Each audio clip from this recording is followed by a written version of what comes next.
राम राम दोस्तों, माटी की मैग में आपका स्वागत है। मैं आपका अपना पत्रकार बड़क सिंह और आज हम पहुँचे हैं भाई मदीना गांव में। और जो आप ये कैमरे में देख रहे हैं फ़िलहाल बहुत सारी उपलब्धियों के साथ हमारे साथ आज बैठे हैं जगबीर जी। नमस्कार भाई साहब। नमस्कार जी, नमस्कार। सरपंच साहब, सबसे पहला प्रश्न तो यही पूछना चाहूँगा कि जो ये उपलब्धियाँ इतनी सारी आपने इकट्ठी करी हैं, यहाँ पे जो सजाई हैं आपने, बहुत ही प्यारी भी लग रही हैं, बहुत ही प्रशंसनीय भी है और एक इंस्पायरिंग कमरे में आते एक पॉजिटिव वाइब्स आती हैं, एक पॉजिटिविटी आती है कि कितना अच्छा आपने काम किया। तो इसके ऊपर आप क्या कहना चाहोगे? इसके ऊपर देखो जी, सबसे पहले मेरे पिताजी का आशीर्वाद रहा है। मेरे पिताजी की एक ही इच्छा रहेगी, हमारे घर से कोई भाई खाली नहीं जाना चाहिए। हमारे द्वार पर जो भी भाई इच्छा लेके आया है, किसी भी प्रकार की दान की, गौशाला, मंदिर है, खेल स्टेडियम है, किसी प्रकार का, तो हमारे जो भी श्रद्धा सामान हमारे से होता है, तो हमने सभी का एक मान रखा है। पिताजी ये कहते थे कि घर सूखी लोखी रोटी खा लो, बाहर एक समाज में सम्मान चाहिए।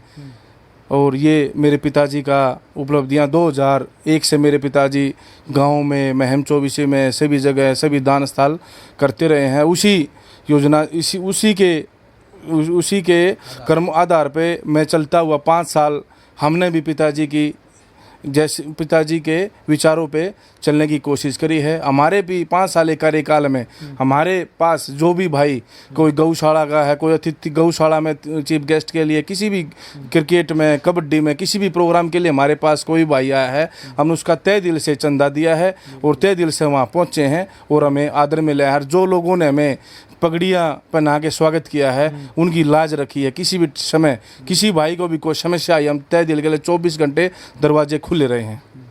तो भाई बहुत ही इंस्पायरिंग स्टोरी है जगबीर जी की और हमारे अंकल जी की, इनके पिताजी की, कि इतनी अच्छी सोच आज बहुत कम लोगों में है जो ये सोच रखते हैं। और जो इस सोच बहुत सारे लोग रखते हैं, हो सकता है सोच रखते हों, लेकिन सोच पे चलना, उसको इम्प्लीमेंट करना बहुत बड़ी बात होती है। वो जगबीर जी और इनके पिताजी ने हमेशा किया है और अभी भी कर रहे हैं। और फिलहाल सरपंच है मदीना गाँव के। तो सरपंच साहब, सबसे दूसरा, पहला तो हो गया, दूसरा प्रश्न आपसे ये पूछना चाहूँगा कि 5 साल का कार्यकाल आपका रहा है, 5 साल आपने गांव की सेवा करी है, बहुत सारे आपने काम अच्छे से किए होंगे। तो वो गांव के विकास के लिए आपने क्या काम किए, वो बताइए आप। सबसे पहले जी, हमारा राजनीति में कोई भी प्लान नहीं था। गांव के सहयोग से बिल्कुल गांव ने 36 जात बरादरी भाइयों ने बिल्कुल सहयोग दो के मैदान में उतारा था। हमारा राजनीति से कोई भी प्रोग्राम नहीं था। हमने एक समाज सेवी के नेता, समाज सेवी के रूप में हमने गांव की सेवा करी है। किसी भी भाई को कोई हम आगे खड़े मिले। इलेक्शन तो 5 साल में सरपंची तो अब संभाली है, पहले भी हम हर समय किसी भाई के लिए सुख दुख में तैयार मिले हैं। और रही गांव वालों ने 936 वोटों से विजय किया, ये मेरी जीत नहीं, पूरे गांव की जीत है। गांव का मैं एहसान नहीं भूल सकता। 36 जात बरादरी भाइयों ने मेरे ऊपर कुर्बानियां देकर, क्योंकि गांव में एक माहौल, गांव में विकास नहीं हो रखा था। 25 साल से हमारे भाई सरपंच रहे थे, उन विकास कार्य में गांव ने बदलाव चाहा था कि गांव में बदलाव हो, गांव में अच्छे काम हो। उसी बदलाव पे हम अपने खरे उतरे हैं। और सबसे पहले तो गांव ने सरपंच बनाए और फिर गांव ने सफारी गाड़ी चंदा इकट्ठा करके 36 जात बरादरी भाइयों ने वहमशाला खाड़ा में सफारी गाड़ी बैठ करी। और मैंने ये कहा कि गांव की गाड़ी है, हमारी गाड़ी नहीं है। किसी भी भाई को कोई भी समस्या है, गाड़ी 24 घंटे गांव के लिए तैयार मिलेगी। एक बार घंटी कर देना, तुरंत गाड़ी वहाँ पहुँचेगी। और गांव में हमने एक ऐतिहासिक काम किया है कि आज तक किसी ने नहीं किया होगा। हमारे 440 गज जमीन मेन रोड पे हमारी बुआ जी किशनी देवी, और उन्होंने वो ज़मीन अपनी खुद की ज़मीन गांव के लिए दान दी, श्री परशुराम धर्मशाला के लिए। और हमने वहाँ श्री परशुराम धर्मशाला का निर्माण करवाया और उनके पिताजी की याद में श्री राम की मूर्ति लगवाई, परशुराम भगवान की मूर्ति लगवाई। देखो ये कितनी सोच है। क्यों पंचायत की ज़मीन को सब घेरते हैं, एक उनके अंदर एक अंतरात्मा जागी कि मैं इस ज़मीन को दान दे दूं पंचायत में। और उसका हमने दानवीरों में गांव में गौरवपट बना हुआ है, उसमें दानवीरों में श्री कृष्णी देवी का नाम लिखा हुआ है। और रही विकास कार्य की बात, हमने 5 साल के अंदर में 5 चौपालों का निर्माण करवाया है। वाल्मीकि चौपाल करवाई है, कालूपाना चौपाल करवाई, श्री परशुराम धर्मशाला और कम्युनिटी सेंटर का निर्माण करवाया है। विवाह शादियों के लिए फ्री सुविधा हमारे दोनों गांव किसी भी भाई की कोई शादी वहाँ उसका कोई चार्ज नहीं, हर व्यवस्था वहाँ, हर तरह की व्यवस्था है। और गांव में हमने स्टेडियम बनवाया है, गांव में 4 पार्कों का निर्माण करवाया, मोखरा मोड़ पे पार्क बनवाया है, और वहाँ मोखरा रोड पर स्टेडियम बनवाया, स्टेडियम का निर्माण करवाया है।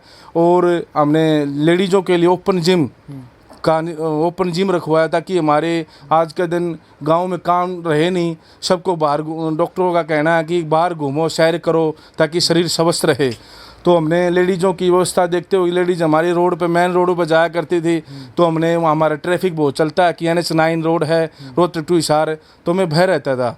तो हमने उन लेडीज़ों के लिए ओपन जिम का निर्माण करवाया, कम्युनिटी सेंटर में ओपन जिम रखवाया, ताकि वहाँ हमारे लेडीज़ घूम भी सकें और अपनी मेहनत भी, शरीर की ध्यान कर सकें।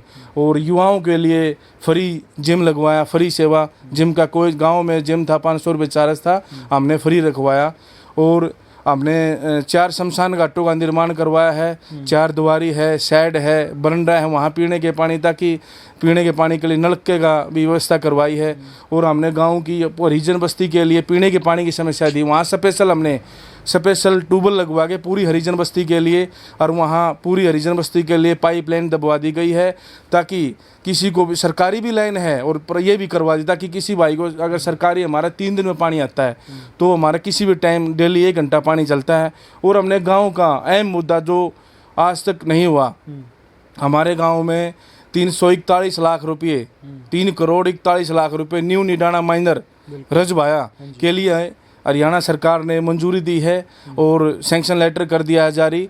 हमारे गांव की अहम समस्या थी पीने के पानी के लिए, और नहीं हमारे खेतों में पानी पहुंचता था। अब न्यू डाना माइंदर से रजवाया का निर्माण होगा, चौड़ा रजवाया बनेगा, और उसमें चौड़ा रजवाया होने से खेतों में पानी आएगा, और हमारे डग्गी में पानी आने के बाद हमारे घरों में भी पानी की सप्लाई होगी।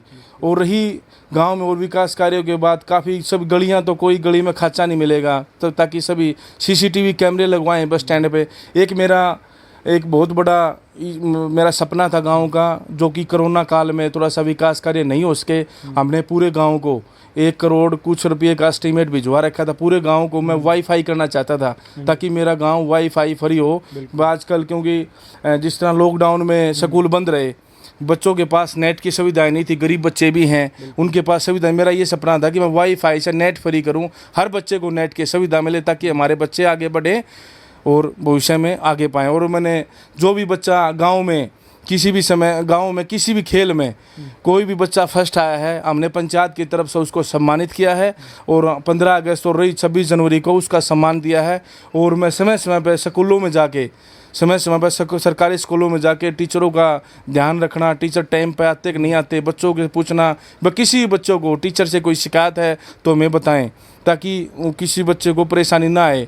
हमने जो भी बच्चा फर्स्ट और सेकंड आया है, हर साल हमने उसको आने वाली 26 जनवरी पर उनको सम्मानित किया गया है। तो भैया, जितने भी दर्शक इस वीडियो को देख रहे हैं, एक बार तो शेयर कर देना, क्योंकि बहुत अच्छी चीज़ें निकल के आ रही हैं सामने। और जितने भी मेरे परमानेंट दर्शक हैं, माटी की महक को जितने भी लोग देखते हैं, मेरे को जितने भी लोग देखते हैं हर चैनल पे, तो आपने एक बात आज देखी होगी कि जितना भाई साहब ने विकास कार्य गिनवा दिए, इतनी देर में तो इंटरव्यू ख़त्म हो जा रहा था। जहाँ भी हम जाते थे कई गाँव में, तो इतनी देर में तो पूरे 5 सवाल ख़त्म हो जाते हैं, यहाँ 1 सवाल है। इससे ये साबित होता है कि एक तो प्रत्यक्ष को प्रमाण की आवश्यकता नहीं है, बता रखी है, हर चीज़ बता रखी है। और आप देख सकते हैं इतना ताम झाम सिस्टम जोड़ना, और 936 वोटों से भाई साहब बहुत बड़ी बात हो जाती है। इतने वोटों से जीतना, इतने वोट तो लोगों को आते ही नहीं, आपने जीत दर्ज की है, वो भी बहुत बड़ी बात। तो भाई साहब, अगला प्रश्न है कि पक्ष और विपक्ष तो हर जगह होता है, चाहे वो छोटी राजनीति हो या बड़ी राजनीति हो। तो आपके गाँव ने आपका कितना सहयोग किया? मेरे गाँव ने हमारे ऊपर बहुत सहयोग दिया, छोटे से छोटे बच्चे ने।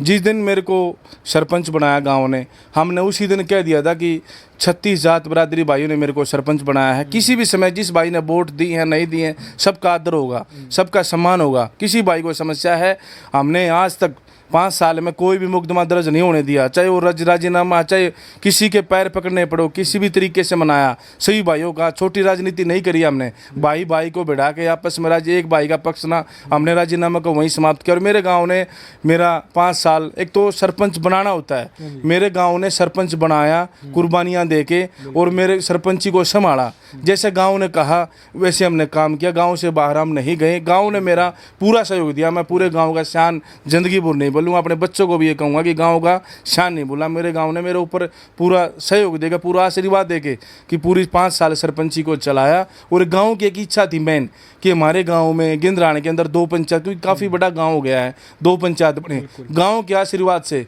आज वो मदीना गिंदराने में 2 पंचायत का भी सपना गाँव का मैंने पूरा करवाया। बिल्कुल। तो वही बहुत अच्छे काम करवा रहे हैं और करवाए भी, और अभी भी विकास कार्य चल रहे हैं। तो अगला प्रश्न भाई साहब, किसान आंदोलन के ऊपर, राष्ट्रीय मुद्दा है बहुत बड़ा, किसान भी परेशान हैं, सरकार और किसानों के बीच में बहुत खटपट चल रही है, तो उसके ऊपर आपकी क्या राय है? देखो जी, आज पूरा प्रदेश में पूरा इसमें परेशानी का सामना करना पड़ रहा है। हम तो एक ही बात कहना चाहते हैं इस किसान मुद्दा पे, हमारे देश के यशस्वी प्रधानमंत्री से हाथ जोड़ के विनती करते हैं ताकि आपस में बैठकर इसको निपटाएं, ताकि हमारे भाई जो वहाँ समस्या का सामना कर रहे हैं, अपनी खेतों को छोड़ के वहाँ बैठे हैं धरना पे, शांतिपूर्वक धरना चल रहा है। हम तो उसको आपस में बैठे किसी भी तरीके से, कैसे भी शांति से बैठ के उस मैटर को सुलझाएं, ताकि किसानों की बात को भी सुनो। अपनी सरकार कहती है कि ये कि किसी से नुकसान नहीं होता, इनसे किसी प्रकार का कोई नुकसान नहीं है, सरकार का ये फैसला है। हम तो यही कहते हैं प्रधानमंत्री से, भाई हमारे आपस में भाइयों को बिठा के किसानों को आपस में मीटिंग करो, इसका कोई भी समाधान करो, ताकि हमारे भाइयों को भी वहाँ खुशी खुशी घर पहुँचें और हमारे भाई भी वहाँ अपना कारोबार संभालें, ताकि वहाँ सारा कारोबार बंद है और अपने खेतों का फसल का समय आ गया है, लोग वहाँ बैठे हैं, फसल खाली पड़ी है। तो मैं तो प्रधानमंत्री से यही प्रार्थना है कि आपस में बैठ के इस मैटर को सुलझाएं, हमारे भाई घर पहुँचे। अच्छा भाई साहब, बात करें अगर हरियाणा सरकार की, तो हरियाणा सरकार के साथ भी आपने मिलकर 5 साल कार्य किया है, तो हरियाणा सरकार ने आपको कितना सहयोग किया? हरियाणा सरकार ने हमारा पूरा सहयोग किया। रही ग्रांट की बात, विकास कार्यों की बात, विकास कार्य बहुत सरकार से, सरपंच तो एक कड़ी होता है, और सरकार के साथ मिलकर सरकार ने हमारे जैसे भी गांव की कोई भी समस्या रही, 2 पंचायतों का ये गांव की समस्या थी, इसको भी पूरा करवाया। न्यूनी डाना महेंद्र का था, इसका भी पूरा करवा रही। विकास कार्यों की सरकार ने हमारी गारंटी दी और हमारा जो भी गाँव की समस्या थी हम लेके पहुँचे, और हमने गाँव की समस्या को पूरा करने के लिए पूरी कोशिश की। सरकार से बिल्कुल हाथ जोड़े, हमारी समस्याओं का समाधान सरकार ने किया। तो आखिरी प्रश्न भाई साहब ये पूछना चाहूँगा कि 5 साल राजनीति संभाली है, राजनीति में कदम भी रखा है, और मेरी जहाँ तक मैं अपनी बात करूँ तो मुझे तो लगता है आप सफल हो राजनीति में अभी तक। जितने भी आपने काम गिनवाए या जितना भी आपके पास उपलब्धियाँ हैं, या गांव ने इतना सपोर्ट किया, क्योंकि एक बैठक में बता देते हैं कि इतने बुज़ुर्ग जब साथ हों और इतने युवा साथी, जब हर प्रकोष्ठ का इंसान जब किसी के साथ हो, तो वो बताता है कि वो इंसान में कितना दम है। तो भाई साहब आखिरी प्रश्न ये पूछना चाहूँगा कि आगे चुनाव लड़ने की क्या तैयारी है? आगे चुनाव लड़ने का हमारा कोई प्रोग्राम नहीं था।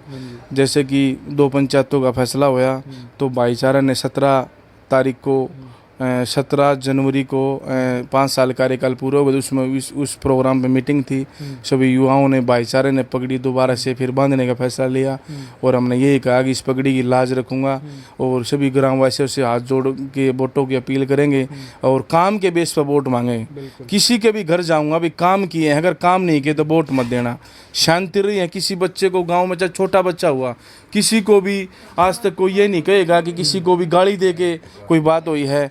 गांव ने बिल्कुल सहमति से फैसला लिया है, और सभी गांव का 36 जात बिरादरी भाइयों का मेरे ऊपर आशीर्वाद है, और सभी के फैसले पे हम खरे उतरेंगे, और गांव से सभी गांववासियों से वोटों का अपील करेंगे, और दोबारा सरपंची की दावेदारी भाईचारे ने पगड़ी बांध दी है और दावेदारी पेश कर दी है, और भाइयों का भरपूर समर्थन मिलता रहा है, और समर्थन मिल रहा है। सभी भाइयों ने बिल्कुल, क्योंकि भाइयों ने देखा कि 5 साल में काम क्या किए, काम के बोझ पे हम वोट मांगेंगे। भाई हमने काम किए हैं, काम एक बार और मौका दो ताकि हम अपने काम जो भी रह रहे मन में कुछ काम हम करने की इच्छा थी। 1 साल तो लॉकडाउन का निकल गया समय, उसमें काम नहीं करने पाए। अब यो 1 साल यो निकलने लग रहा है, किसान आंदोलन में भाई परेशान हो रहे हैं। हम गाँव की कोई बात हुई तो गाँव में सबसे पहले हर चीज़ में हम आगे खड़े पाए हैं। किसी भी गांव में जिस तरह आंदोलन की बात थी, किसान आंदोलन की सहयोग की बात थी, गांव वालों ने कहा बस सहयोग में, गांव वाले जो भी सहयोग चाहिए हमारे से लो, हम गांव के साथ हैं। तो हमने इसमें भी 1,21,000 रुपये किसान आंदोलन में सहयोग दिया है। गांव के सहयोग के लिए हम किसी भी समय पीछे नहीं हटे। भी हमारे 33 kV के खाड़े में लाइन का इशू था। मैं सकरात वाला दिन वहाँ उन्होंने बुलाया खाड़े में और बोले कि ये लाइन 33 kV की लाइन है कि हट नहीं रही, और उसका 4,61,000 रुपये सरकार की तरफ से, बिजली विभाग की तरफ से एस्टीमेट बना हुआ था। मैं उसी दिन खाड़ा में सकरात वाले दिन कह के आया, मैं जी आज इसी दिन में आया हूँ, मैं मना नहीं कर सकता। 4,61,000 रुपये नकद भर के इस लाइन को हटवाएंगे। और गांव का पूरा आशीर्वाद मेरे ऊपर है और 36 जात बरादरी भाइयों का आशीर्वाद मेरे ऊपर है। गाँव वाले पूरा आशीर्वाद दे के मेरे को विजयी बनाऊंगे। मैं गाँव का शान नहीं भूल सकता। तो भाई साहब आज हमारे साथ थे मदीना गांव के सरपंच, और सरपंच नहीं मैं बहुत बढ़िया सरपंच कहूँगा इन्हें। और हमारी तरफ से भी जगबीर जी आपको बार बार शुभकामनाएं हैं। शुभकामनाएं, एक तो जो 5 साल का कार्यकाल आपने कंप्लीट किया है, और पहले ही हम शुभकामनाएं देते हैं क्योंकि हम चाहते हैं कि आप जीतें और आप आने वाले समय में और भी जो सेवाएं कर रहे हैं वो ऐसे ही सेवा देते रहें। तो दर्शकों देखते रहिए माटी की महक और शेयर कर दियो भाई इस वीडियो ने। देसी देख बिना ब्रेक। राम राम दोस्तों, जय हरियाणा, जय हरियाणवी।